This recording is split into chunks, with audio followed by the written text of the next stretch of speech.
Been a minute. Been a long time since we've talked. Yeah. I know it has been such a long time.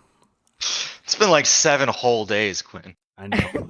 I can't even I believe mean, it. since we've talked publicly, I guess. It's I was gonna been say we maybe 24 hours since yeah, you and I talked. yeah, we talk about I mean usually it's like right before the stream we talk about Compass stuff, but moved it to Yeah. Thursday cuz Josh is hanging out with his kid Ocean this weekend, so Yeah. but man, how's it going? Let's do a little introductions off the top. We got the Misfit Society, who we talked to last week, so we're not gonna get into the whole Misfit versus Pathway versus Rewrite. You're just gonna go watch the We VOD don't from have to go last on week it. about that. You don't have to worry about any of Yeah. that. We'll start at the top. Geo, Helen, Nick Flame, and T3 Hero. Yeah, I'm Giovanni. I'm a content and level designer for the Misfit Society. I'm Helen Zabili, and I am the Director of Community for Rewrite Media and Misfit Society. I'm James. I am the creative director and co-founder of the Misfit Society and Rewrite Media.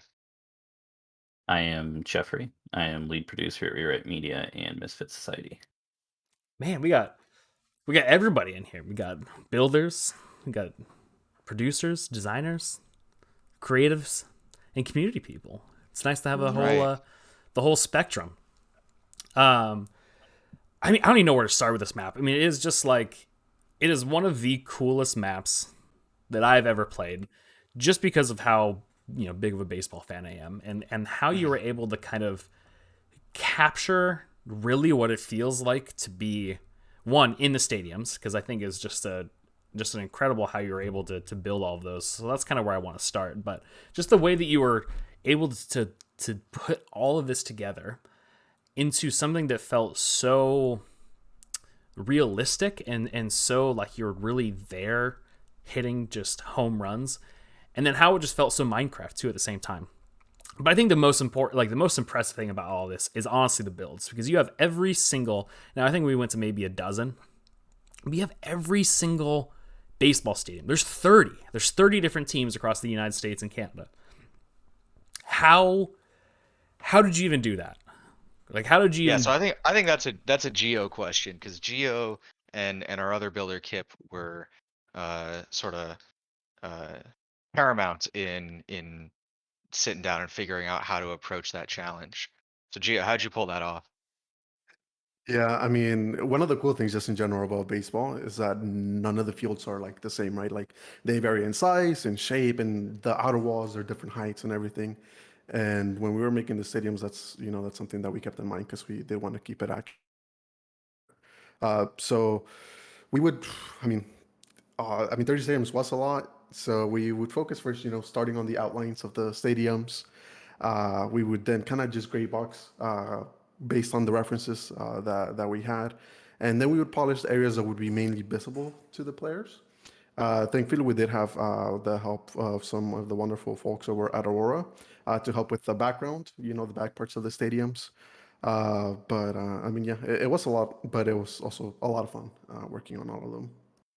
We started this project with the idea of, maybe we can pump out 2 to 5 stadiums Hmm. done like at a 1-to-1 It was scale such a that are hard like fully conversation. explorable and all that. And then like we had maybe a couple of weeks of just kind of iteration and exploring on, how we approach the build scale, and especially like what this game actually is. And we eventually landed on this kind of scale that's like accurate and recognizable, but not necessarily like a perfect one-to-one representation or recreation rather. uh and the builders came back and like, we were like, oh man, that's awesome, we'll be able to get like 10 or 15 of these things now. And the builders came back the next week and they're like, yeah, we figured out a way to make all 30 stadiums happen. it Mhm. was it was absolutely incredible. That's crazy. So I like the kind of approach. So you started kind of going with the outlines, because you're right. Like I think that's something that a lot of people don't really realize or think about with baseball. That I think is a really fascinating thing about the sport is that when you play soccer or football or hockey, every single playing field is exactly the same. It's the exact same shape, everything else. In baseball, that's not the case at all. The only things that are the exact same shape is where all of the bases are, so home plate, all of that, and then how the Mhm. foul lines are drawn. But how big the field is, the shape of it, all of that is completely different between every single stadium. So it makes sense that you kind of started with those outlines and then filled it in. So the other thing that's cool about the stadiums is all of the all of the logos and advertisements and stuff like that kind of got Minecraftified. How'd you kind of go about that process of converting those real life things that are in those stadiums into what's actually fairly recognizable just in Minecraft? Yeah, so that's an interesting one because and that kind of touched all of us in the call sort of had a hand in that. So the as the builders were working on the stadiums, we kind of categorized different bits of the stadiums where there was the core stadium, and then like branded stuff was either what we would call like a fixture, which is, if I was going to go to this stadium and like as a fan, I expect that there is a sign there. I know that there is a clock here in the Orioles Stadium. I know that there is a Budweiser sign here in Busch Stadium, etc. Um, and so the builders built kind of placeholders there, just kind of stuff that like you saw, like the Delta sign Mm-hmm. in one of those stadiums. Um, and so we had like fixtures, and then there were things that were just kind of like advertisements that eventually ended up just kind of staying as blocks. But then after all those placeholders were done, um, we then took those to a team of artists, both internal artists, and we worked with some absolutely incredible contractor artists, particularly Imstrife and Knight, who are Mm-hmm. two of the greatest pixel artists I've ever met in my life. Uh, and they worked based off of that scale that the builders had built that placeholder in. They made pixel art of either a accurate representation of that thing, of the clock or the sign that says Mm-hmm. Oracle Park or what have you, or on like a parody thing, like the Budweiser sign became the word bedrock, but written in that kind of recognizable font. So we would keep that important element of the stadium while not, while working within the rights that we had. Mm-hmm. Yeah. Then speaking of the rights, did the MLB kind of provide like references and things like that for the different stadiums? Um, at times, yeah, I mean, we for the most part the builds and all those things were done just through what we could find online. Those weren't necessarily provided to us. We were provided with absolutely excellent references for things like team jerseys, stadium logos, uh, team colors, like anything having to do with like team branding or MLB branding. But for the stadiums themselves, that was very much up to us to find Mm-hmm. references on. Yeah. That's cool. There was a lot of use of Google Maps and stuff. People have uploaded like 360 views from drones and stuff. So there were still a lot of good angles just to get references to build the stadiums. Oh, that makes sense. Yeah, just kind of using those those 360-degree views and all that stuff to kind of get the feeling. Did anybody on your team go to a baseball game for research?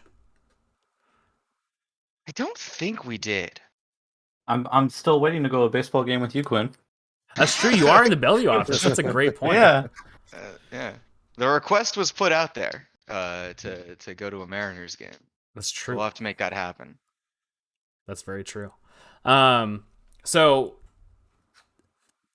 talking to you, Jeff, a little bit, because this project had a very let me just say interesting timeline to it. Yeah. And how much time you had to go. So how much time did you have to make this map? I believe development from start to end was around 3 months. We started immediately just running, just the design, figuring out, concepting a bunch of ideas, figuring out what worked best. Then we figured out exactly, in terms of mechanics, the whole baseball and physics and walls and the home run derby atmosphere and rules. Figured out exactly how realistic we wanted it compared to how much Minecraft we wanted in it. Mm-hmm. Um, and then plan exactly everything we wanted from there in terms of stadiums and detailing and startup, tutorialization and everything. And then we just took a bunch of incredibly talented people and hit that deadline. Yeah. So did you do a lot of kind of parallel production? Because I think there's kind of two big pieces to me that are like well, I guess maybe three if you include like designing the jerseys and logos and stuff like that. But the actual system for hitting home runs, it's very realistic. You have the strike zone, you have the bat that follows your crosshair. Was that kind of built in collaboration, or maybe not in collaboration, but at the same time as the ballparks were coming together? Oh yeah, absolutely. We I mean, it was two different conversations. There was a conversation of figuring out how we wanted the gameplay to work, and we nailed exactly where we wanted that to get. And then we went through bug fixing, and just gameplay in general, like how long we wanted each game to be. For example, it was Mhm. originally double, and then we realized it felt a bit too long, and then we cut it in half. And at the same time those conversations were happening, we were also getting all of the stadiums finished up, working with Aurora, and getting all of that design as Gio was talking about. And at the same time, we were also getting all the jerseys done, and then we were getting Mhm. all the art done, and then um, right at the end, that's where you could kind of see the final, the finish line as we put all of the pieces together, and it looks like a real map. Yeah, it's pretty. Well done. Because trying to keep that all of those things together and being delivered on time is not an you know easy feat, Yeah. especially when you're working with an IP like the MLB, who is very particular about how their stadiums are looking. For example, Marlin Park. They used to have a little statue out in the outfield, and they got rid of that maybe a year or two ago. Yep. And well, there was a little update that had to be made to the map, which is pretty funny. Because Yeah. Because I mean, yeah, things get mixed up during production. The version with that statue got shipped instead of the one without it. Things happen. it Because happens. that's also part of the whole current world events that are happening right now. Uh, if we had other references other than uh, Google Maps and everything we could try and grab together, Hmm. Yeah, it was uh, hard to get um, you know up to date references when nobody was in that stadium since they removed it Yep. technically. So But yeah, so the parallel production was really interesting. So I mean, we in those first couple of weeks we had our mechanics playing with like what is possible as far as batting, um, and then the builders playing with what's possible as far as building mhm. and like narrowing down that scope. The first stadium that we started on was Wrigley Field, because we knew 100% no matter what this game is going to be, it's going to have Wrigley Field in it, Yeah, right? If there's 100%. only three stadiums, one of them is going to be Wrigley, right? So we started with that and nailed down some of that process, and then that gave the mechanics something to play in. And the second field they made was Fenway because of the Green Monster that you mentioned on stream.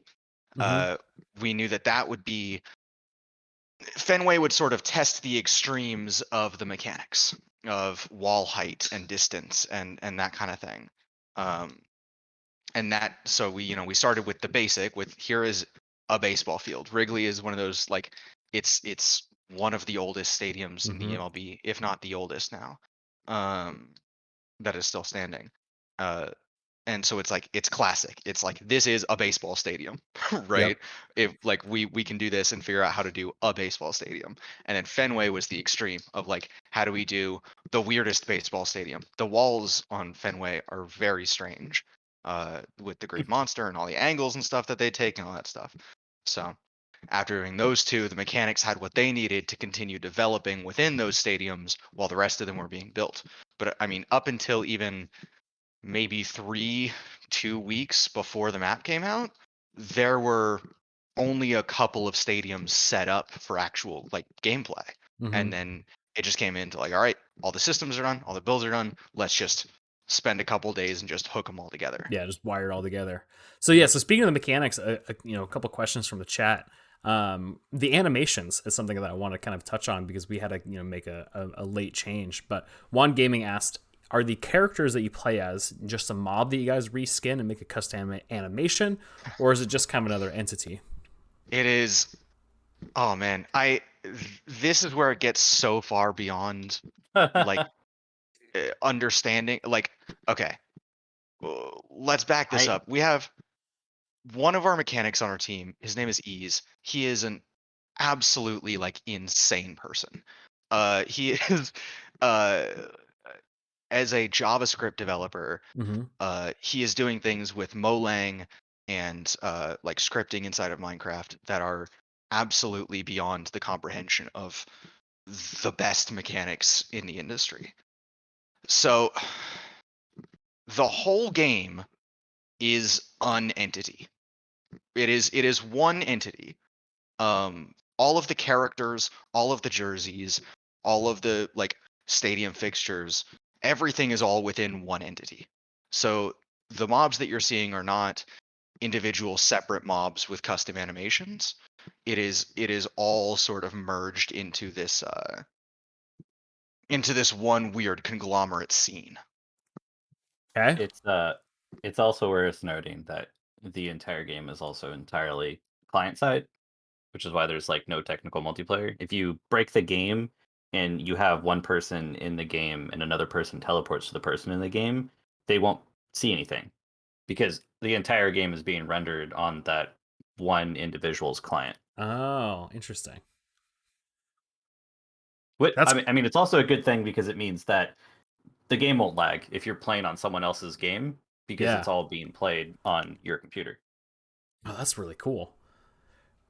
So then, because I remember seeing, early in pre-production that there was kind of like this, you had some like debug lines basically, Mhm. and like the ball would come in and the pitch would be chosen, and you basically had like, there's this like period of time where like you could hit, and that would be, you know, making contact with the bat. And then basically, the direction, all that kind of stuff of where you're looking influences all of that. How long did it take you to kind of tweak you know, the batting physics, I guess you could call it, to make it feel realistic to, playing baseball? So if you hit it right on the barrel, you're hitting it hard. If you hit it on the handle, you're hitting it soft. How long did that take to get that feeling right? I mean, up until so the core mechanics there were done pretty quickly in the process, but we were Mhm. tweaking that and the margins there, and like how much should the power fall off the closer you get to the handle, how far should that go? That was being balanced up until basically up until we shipped. Mm-hmm. Uh, like we would go back and forth and talk to the mechanics and say, this like uh either it doesn't feel like it's this balance between feeling realistic, and realistic isn't necessarily what we want in this case because turns out hitting home runs is really hard. Mm-hmm. So if you make it too realistic, only a professional baseball player is going to be any good at it. Yeah. um and versus like going just far too easy where if you click anywhere you hit a home run. Yep. So we were tweaking that, yeah, right up until the end. That's cool. Yeah. So then going back to the animations, the thing that I was alluding to was, so one of the things that's really important to Mojang is how our characters are kind of represented in game. We got a very kind of unique opportunity to use Steve and Alex as playable characters in this game, which is not something that you typically see with other marketplace content or even licensed marketplace content.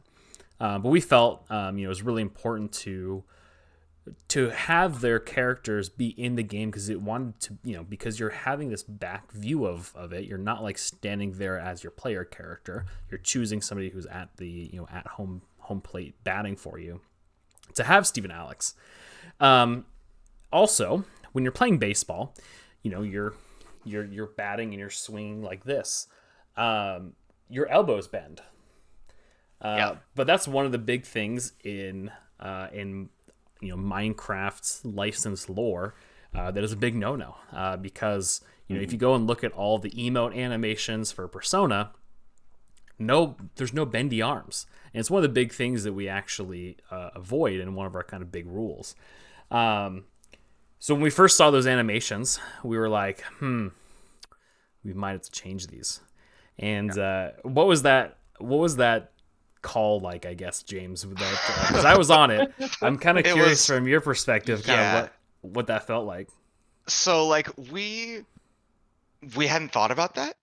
And we went forward and we made these great animations with these bendy arms and knees, and like our mechanics and the animators put together this great like rig that like makes that really easy and clean and look really nice. And these animations, like we spent so much time getting like they were just beautiful. And then we show them to y'all, and at some point like I think you and Todd were like, "Hey, we need to hop on a call."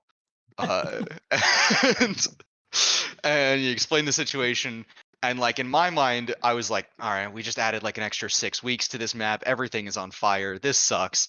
Um, but we went back and we told the team about it, and in particular, Kip, who is one of our artists and designers and builders, he wears a lot of hats.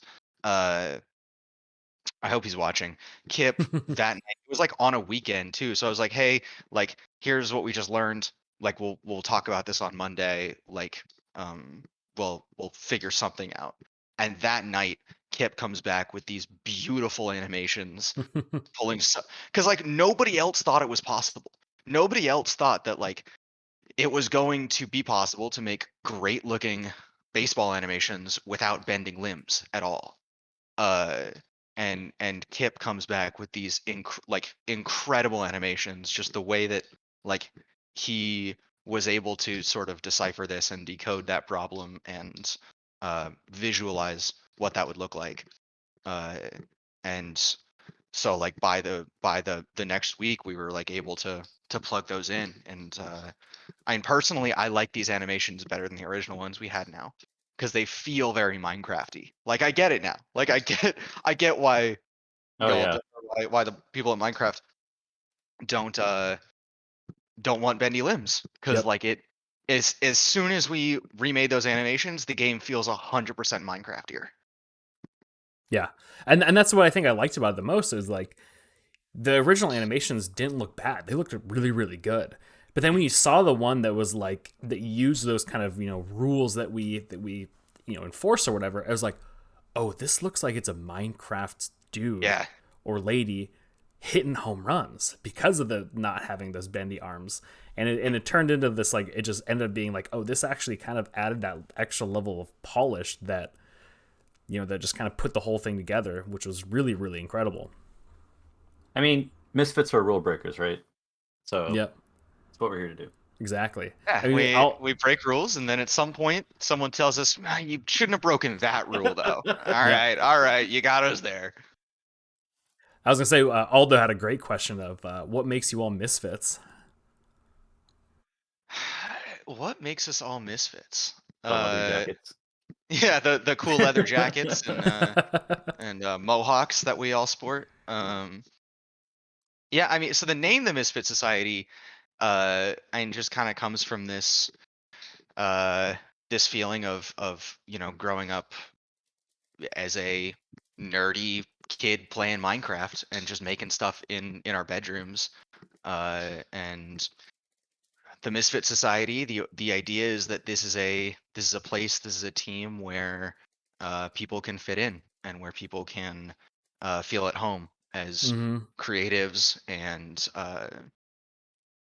people who don't think like others do. And then as a team, we don't want to think like others do. We don't want to do the kind of things that other people are doing. Yeah, no, it's cool. I like that message a lot, and it kind of leads me to another follow up question too, which was like, you have this really core group of people that work on your team. What was it like working with Aurora and having their support for the builds to really flesh this out and make it such a complete experience? It helped me a lot because before we made that decision to go with Aurora and we decided we were going with 30 stadiums, I was panicking to Yeah, try and figure out how we were going to do that. So once we yeah. I mean, decided that, I was like, oh, thank you. it was the only way we were going to hit the number of 30 stadiums. And our buddy Jig in the chat had worked with Aurora and recommended them to us. Mm-hmm. uh And yeah, so we sat down, we kind of talked through the project, and we figured out a workflow that works well, where our team would make uh the sort of front part of the stadium, the part that you're looking at for most of the game, those two kind of back walls, Mhm. and then Aurora would come in and work on filling out the rest of it. And like any project, like it was strange, like from a sort of management perspective, uh where like suddenly like we have another team, not just like another builder, but like a whole other team that has their own Mhm. managers and their own processes. And so like there was definitely some uh growing pains there, I suppose, of like figuring out how we communicate with that and make that work out well. But in the end, like we got into this good flow back and forth with them, super responsive to feedback, and they did a fantastic job. Like their builders are just great.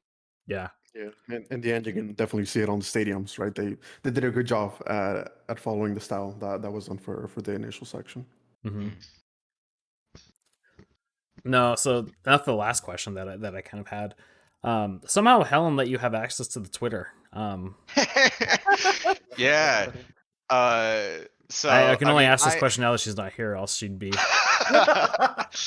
Yeah, I was like digging through my last pass trying to see if I still had the password to the Twitter, cuz like I started the Twitter. Like I created that Twitter, Uh-huh. but like once Helen came on board, I was like, "Here you go. I don't want to touch it anymore." Yeah. Um but I realized when I think the Sonic map came out a few weeks ago. I was like reading all the comments, and it's the same kind of comments that everything gets on Twitter, right? From Minecraft people, who are just like, I don't know, negative and like uh, nihilistic and like Dead I game. don't know, like deeply ironic. Yeah, dead game. Only Fortnite's good vibes. better. Yeah. LL ratio, like, um, and I remember looking at that and I was like, I cannot wait until we release this map. I want to reply to every single person in those comments.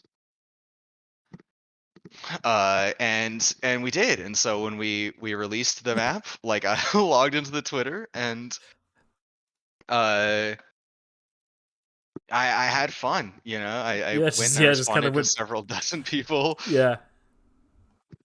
That was really fun. I'm just scrolling through your tweets and replies. There's some funny ones. Is there? I think there's a question in the chat. If what your favorite reply was. uh I really liked uh well, I mean, I think it's a tie for me between two. Someone said this is the best thing I've seen all week, and I said it's Tuesday, but thank you. And the other one was someone saying, I am 120% sure I could have built all 30 stadiums more accurate than this. And I just replied, go for it. How we recruit builders. Yeah, exactly. You just link to our now. You just link to Bucket of Crabs builders and just be like, dude, you sound Please, please, incredible. please. We Yeah. are hiring, actually. Oh, yeah, we're hiring a builder. So if anyone's interested, head on bucketofcrabs.net and check it out. Yeah. Oh, that's so funny. When did you decide to make Wii Sports Jig says? Yeah, no, I think I that builder one was the one that I saw that I thought was the funniest shit because I'm just like, yeah, okay, dude. Like, Yeah, all right, buddy. it's this is a total side tangent, but I remember one of the funniest things that I'm ever seeing on a YouTube comment for Jurassic World. The Jurassic World, when we shipped that map last year, probably one of the most impressive and accurate representations of Jurassic World that has ever been created. Mhm. One of the comments was like, "Man, this doesn't look or like this looks like shit compared to Jurassic. It's not Jurassic Craft because that's CompuCraft's really incredible map that they put together, but some other like just Java map." And I'm like, okay, let me go see what this is. I Google it, and it has this trailer, and it was just like it was like a 12-year-old put together Jurassic World. There was a helicopter that was maybe 12 blocks in total. It had like the Jurassic Park music, but it was like just a tenth of the quality. It just sounded like fuzz. It looked like they recorded it on their like iPad Touch, like recording their screen. Oh my god, it was. I literally was just laughing out loud because I could not just like this person legitimately made this comment and I had to go look it up. It was the funniest thing in the whole world. I don't want to like trash this person's project that they made because like it's a community made project, but the difference between like professionals who were selling the project versus something online, the funniest thing in the world. I had like the opposite experience where uh somebody in the like replies to one of the tweets about it said, "Oh, Phoenix Hamsta like already did baseball." And if y'all don't know, watching, Phoenix Hamsta is a absolute genius map maker and Mhm. YouTuber. He's absolutely brilliant. Uh and I remember like, oh yeah, I remember he made a baseball thing. So I go and I look at his Twitter, and his last tweet was like a tweet about our map saying this is awesome. Oh, Like that's a cool. video of him playing it, being like, this rocks. Yeah, All right. Yeah. that's dope. And yeah, IEEE. This is crap. It's not nearly good as the mod that I've secretly made that I'm talking about to try and get people to click it and download it. But anyways, I had such a fun time building this map and producing it with y'all. It was wild. It was just back and forth. It's a roller coaster of a time. Thank you for your Totally. work on it. Yeah, no, yeah, I appreciate it. It was my pleasure. I got to work on one of the coolest IPs that I've ever gotten to work on, basically. And yeah. So thank you for hopping on for an interview. Had a great time. We still got some giveaways to do. We got 2 more codes. Oh, I did ask the crisps chicken or the crisp. Wow, it's Friday. Yikes. The crisps question, but I don't think Gio and Jeff answered it though. So while we're doing this giveaway, exclamation mark giveaway in the chat if you want to have a chance to win a code to this map. Gio and Jeff, what are your favorite flavor of crisps? I'll let you go first, Jeffrey. What was it called? The Sun Chips Garden Salsa. Oh, that's a great choice. Those are Like a delicious. good sun chip. Man, I don't even know if I have a favorite. It's, I mean, I can just kind of eat whatever. Like, just in general, chips are. Oh, I Well, don't know if I'll get hit for it, but they're Gerald not. They're not my thing. Gerald said baked lays last week, so you can like that's the What? floor. There's you could pick literally anything and it would be fine. It'd be better than that. Any It's a other pizza. chip. I mean, I Yeah. like spicy stuff, so I mean, any spicy ones I'll go for. I guess. Okay. I mean, maybe Takis. I don't know if that counts. Ooh, that counts. Takis are delicious. I That love a 100% Taki. counts. Yeah, that's the one that I guess I do enjoy the most. Yeah. Yeah, that's a good one. All right, here we go. Chris Plays TV won the giveaway. A What's up, Chris Plays? I'll send you a little Twitch DM there, buddy. Takis totally count. I agree. Takis are delicious. Oh, I closed Twitch on accident. Here we go. Let's go over here. Chris Plays. Boom. Boom, boom, boom. We got one more code. One more code to give away. Let's do it. Last roll. Here it is. Lightning FNC, another longtime follower of the channel since October of last year. all right. What's up, Lightning? Send you that code there as well, buddy. All right, there it is. Congratulations to everybody who won. Thanks, Jamie. Exactly. And Geo Jeff and Nicholas Flame. How what you got going next? Besides Sleep. just sleeping. Yeah. We released 3 maps in 3 weeks, Yeah. and now we're tired. Yeah, so I mean what next realistically is some well-deserved rest, and we are spending this week doing some postmortems, retrospectives on our past couple of maps. because Furniture Fury came out, and then immediately, like as we wrapped Furniture Fury, we were hit with baseball like the next day. So we didn't really ever like get a chance to like sit and Great timing. sit and talk about like lessons learned and how we become better going forward. So it's going to be a lot of talking about like what we did well, what we could have done better, and figuring out what comes after that. Nice. Yeah, so we'll have you on next week for the Math that Ships Tuesday, right?